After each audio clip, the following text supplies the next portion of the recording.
Welcome back. अब हम start करने जा रहे हैं मोंगोडीबी को। Basically node JS with express के अंदर हमने इंस्टॉलेशन देखी है, हमने रूट्स देखे हैं, हमने एक्सप्रेस को इंस्टॉल किया है, फिर हमने ईजेएस के व्यू इंजन्स देखे हैं। अब बात यह है कि हम अब डेटाबेस के अंदर डाटा को देखिए, बैकएंड डेवलपमेंट का मतलब है कि आप अपने डाटा के साथ खेल रहे हैं। अब वो डाटा कहाँ से आ रहे हैं? वो डाटा आपको यूजर प्रोवाइड कर रहा है। अब जब डाटा यूजर प्रोवाइड करेगा तो भाई उसको कहीं तो स्टोर भी तो करना है ना। तो उसको स्टोर करने के लिए नोड जीएस के साथ सिमिलरली जो इस्तेमाल होती है डेटाबेस, उसको मोंगोडीबी बोलते हैं। वैसे तो नोड जीएस के साथ हम पोस्ट एसक्यूएल या एसक्यूएल भी इस्तेमाल कर सकते हैं, माई एसक्यूएल इस्तेमाल कर सकते हैं, लेकिन according to merge stack section जिसको हम फॉलो कर रहे हैं उसके मुताबिक मोंगोडीबी को इस्तेमाल करना ज्यादा बेहतर है। अगर हम बात करते हैं मोंगोडीबी की, तो मैंने बिल्कुल नहीं बनाई है मोंगोडीबी के लिए कि मैं आपको मोंगोडीबी प्रेजेंटेशन में एक्सप्लेन करूं। मुझे नहीं लगता कि हमें प्रेजेंटेशन पे टाइम वेस्ट करना चाहिए। मुझे ऐसा लगता है कि हमें प्रैक्टिकल चीजों को लेकर चलना चाहिए।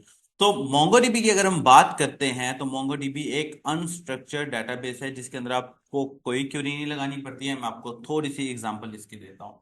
अगर मैं आपको इसका इंट्रोडक्शन दूं तो मोंगोडीबी ऑफिशियल वेबसाइट जो है आपको मोंगोडीबी पर मिल जाएगी। यहाँ से दिस वन मोंगोडीबी आप लिखेंगे आपको ऑफिशियल वेबसाइट मिल जाएगी। यहाँ पर काफी सारी इनकी डिटेल्स लिखी हुई है, लेकिन मैं आपको टू द पॉइंट्स कुछ बता रहा हूं। अगर इन चीजों को आप समझ लेते हैं तो मैं ये समझूंगा कि इस वीडियो के खत्म होने तक आपको मोंगोडीबी आ जाएगी, आपको मोंगोडीबी कम से कम समझ आ जाएगी। देन फिर हम इंस्टॉलेशन देखेंगे और इस पर एक पूरा क्रट बनाएंगे।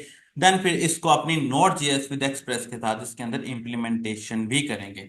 अच्छा, हम बात कर रहे हैं हमारी मोंगोडीबी की। तो मोंगोडीबी एक नो एसक्यूएल डेटाबेस है। इसका मतलब क्या हुआ कि ट्रेडिशनल लेवल के ऊपर डेटाबेसेस को स्टोर नहीं करती, जिसके अंदर आपको टेबल्स नहीं बनाने पड़ते, कोई फॉरेन की नहीं बनानी पड़ती, कोई ऑलरेडी टेबल्स को इनिशियलाइज नहीं करवाना पड़ता। जैसे कि मैं आपको थोड़ी सी एग्जांपल देता हूं। अगर हम माई एसक्यूएल की बात करें, आप लोगों ने आई होप सो के माई एसक्यूएल कहीं ना कहीं जिक्र करा हो, यूनिवर्सिटी में पढ़ी हो, कॉलेज में पढ़ी हो, या शायद आपको थोड़ा बहुत पता हो। और अगर नहीं भी पता तो मैं आपको माई एसक्यूएल ओपन करके दिखाता हूँ।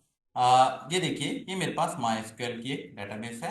ये डेटाबेस मैं MySQL की ओपन कर रहा हूँ, ठीक है। MySQL की डेटाबेस बेसिकली वैसे तो MongoDB से ज्यादा इस्तेमाल होती है, बिकॉज इस वक्त दुनिया की 90% वेबसाइटें यही इस्तेमाल कर रही है, इवन फेसबुक भी यही इस्तेमाल कर रहा है।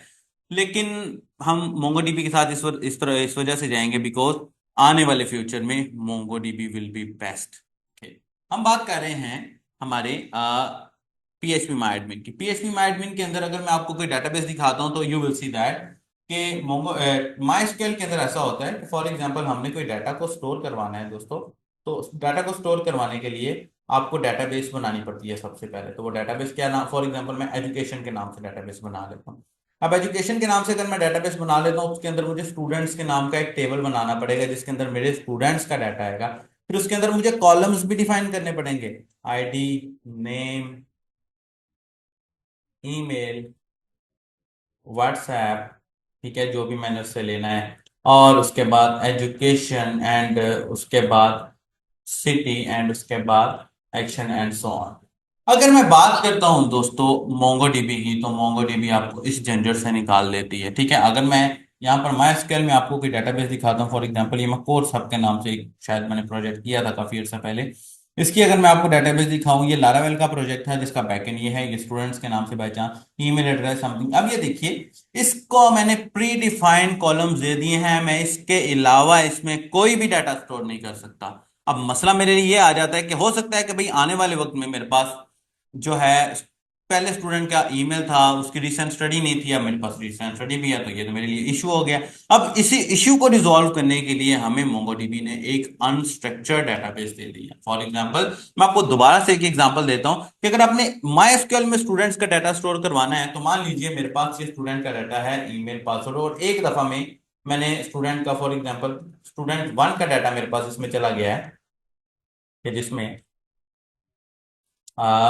मैं आईडी जो भी ऑटो इंक्रीमेंट के साथ जा रही है वो स्टूडेंट का नाम है सर, ईमेल का नाम है दिस वन, ठीक है, एंड फोन नंबर का नाम है दिस वन, और उसके बाद एजुकेशन का नाम है GPSCS एंड लाहौर, एंड जो भी एक्शन नहीं है सॉरी इसके अंदर, ठीक है। लेकिन अगर फॉर एग्जांपल मैं स्टूडेंट टू का डाटा यहाँ पर स्टोर करवाऊंगा, तो यू विल सी दैट कि अब मुझे अगेन ये सब कुछ देना पड़ेगा, ठीक है। फॉर एग्जाम्पल यहाँ पर ये अगर मैं स्टूडेंट का नाम रख देता हूँ मूसा, एंड मूसा 0321@gmail.com, ठीक है, वट एवर। अगर फॉर एग्जाम्पल मैं इसमें फोन नंबर नहीं देता हूँ तो ये इसकी जगह नल को स्टोर करेगा, and then BSCS and Lahore, ठीक है। अगर मैं फोन नंबर नहीं देता हूं तो मेरे अगले डाटा की एंट्री के अंदर ये फोन नंबर को व्हाट्सएप को नल स्टोर करेगा। मोंगोडीबी में ऐसा नहीं है। मोंगोडीबी में आपको कोई कॉलम नहीं बनाना पड़ता है, जो डाटा है आप डायरेक्टली सेव करवा सकते हैं। अगले स्टेप में जो डाटा है आप डायरेक्टली सेव करवा सकते हैं। फॉर एग्जांपल पहले अगर आपका data name, email, WhatsApp, education and city complete full था, अगले डाटाबेस के अंदर आप जस्ट नेम और ईमेल भी स्टोर करवाएंगे तो वो चलेगा। सो आई होप सो कि इस चीज की आपको समझ आ गई होगी। ये जो एसक्यूएल है ये एक स्ट्रक्चर को फॉलो करता है, जबकि मोंगोडीबी एक नॉन स्ट्रक्चर डेटाबेस है और वो बगैर किसी स्ट्रक्चर के चलती है। अच्छा, उसके बाद आ जाती है स्केलेबिलिटी की बात, ठीक है। तो मोंगोडीबी के अंदर आप हाई लेवल डाटा को स्टोर करवा सकते हैं। और एक और बात आपको बताता चलूं कि मोंगोडीबी जो है वो बेसन बेस्ड डाटा को सेव करती है। बिकॉज देखिए मैं आपको एक बात बताता हूँ, मोंगोडीबी में जो हमारा डाटा सेव हो रहा है वो स्ट्रक्चर फॉर्म में सेव, नॉन स्ट्रक्चर फॉर्म में सेव हो रहा है, डॉक्यूमेंट्स की फॉर्म में सेव हो रहा है, प्लस जेसन की फॉर्म में सेव हो रहा है। जेसन क्या होता था? जेसन ऑब्जेक्ट्स की फॉर्म होती है, जो कि हम आने वाले फ्यूचर में पढ़ेंगे।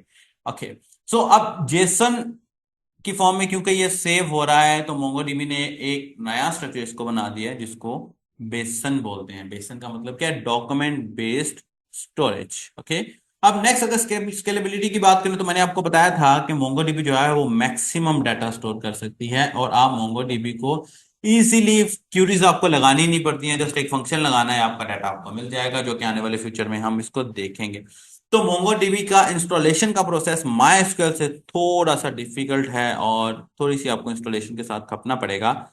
लेट्स सी कि आप किस तरह इसको करते हैं। सो आई होप सो कि मोंगोडीबी की आपको समझ आ गई होगी। मोंगोडीबी को हम इस्तेमाल करने जा रहे हैं नोड जेएस विद एक्सप्रेस के साथ।